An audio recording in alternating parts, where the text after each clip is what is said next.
தமிழ்நாடு மற்றும் புதுச்சேரி சட்டப்பேரவைத் தேர்தலில் அனைத்திந்திய புரட்சித் தலைவர் மக்கள் முன்னேற்றக் கழகத்தின் சார்பில் போட்டியிடுவதற்கான விருப்பமனு விண்ணப்ப கட்டண விவரம் தலைமைக் கழகம் சார்பில் அறிவிக்கப்பட்டுள்ளது.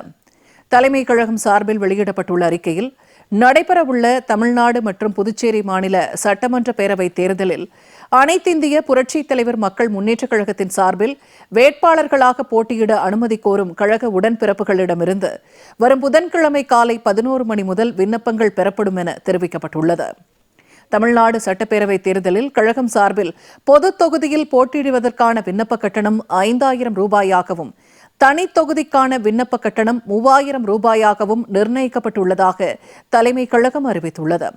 இதேபோல் புதுச்சேரி சட்டப்பேரவைத் தேர்தலில் கழகம் சார்பில் பொதுத் தொகுதியில் போட்டியிடுவதற்கான விண்ணப்ப கட்டணம் 3000 ரூபாயாகவும், தனித் தொகுதிக்கான விண்ணப்ப கட்டணம் 1000 ரூபாயாகவும் நிர்ணயிக்கப்பட்டுள்ளதாக தலைமைக் கழகம் அறிவித்துள்ளது. கழக உடன்பிறப்புகள் விண்ணப்ப படிவங்களை போயஸ் கார்டன் ஜெயலலிதா இல்லத்தில் உள்ள முகாம் அலுவலகத்தில் பெற்றுக் கொள்ளலாம் எனவும் தலைமைக் கழகத்தின் அறிக்கையில் தெரிவிக்கப்பட்டுள்ளது.